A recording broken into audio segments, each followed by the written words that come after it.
Let's review the 24N6 budget monitor from Kuri. Good na good to for business at pwede din for gaming. Kaya tara, unbox muna natin.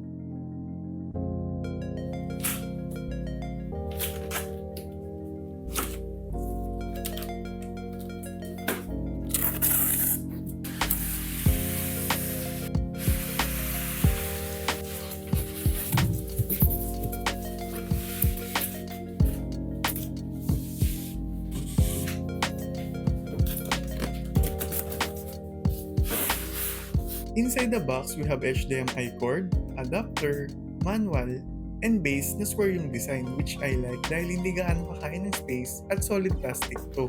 Kaya matibay talaga.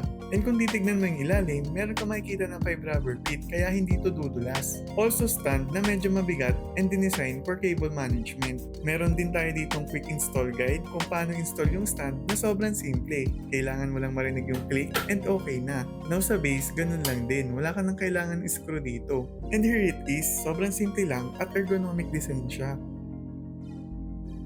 Bago natin pag-usapan yung display niya, i-check muna natin yung likod. So meron siya ditong Kuri logo at dahil ergonomic design to, simple lang talaga yung makikita natin dito. Sa ports, we have HDMI and VGA, so wala lang siyang audio output. Supported nito yung BESA mount pattern, kaya kung gusto mo i-mount, no problem.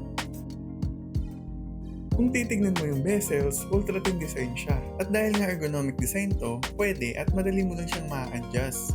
Pwede mong i-rotate but make sure na hindi tatama yung screen kapag inikot mo. At kung gusto mo i-adjust yung height, madali lang. Matitilt mo din to from 5 to 20 degrees. Hindi mo nga lang pwede i-turn left and right, but hindi naman big deal yun dahil pwede namang stand mismo yung i-move mo.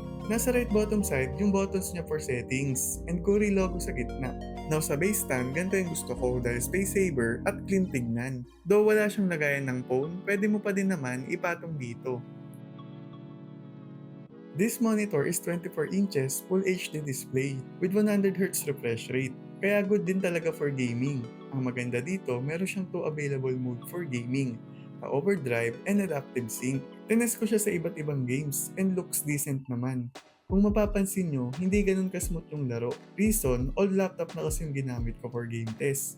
Dito lang kasi naka-install yung games ko. So balik tayo sa monitor. If ever nagagamitin mo for all-day work, okay to dahil meron siyang eye saver mode.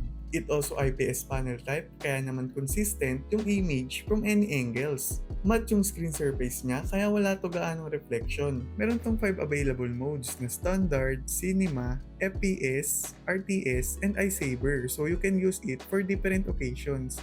Plus, pwede mo din baguhin yung color dahil may option ka na cool, standard, warm, user, and sRGB. Para sa akin, okay tong monitor na to at decent naman yung output niya. Recommended to for beginners at sa mga naghahanap ng budget monitor.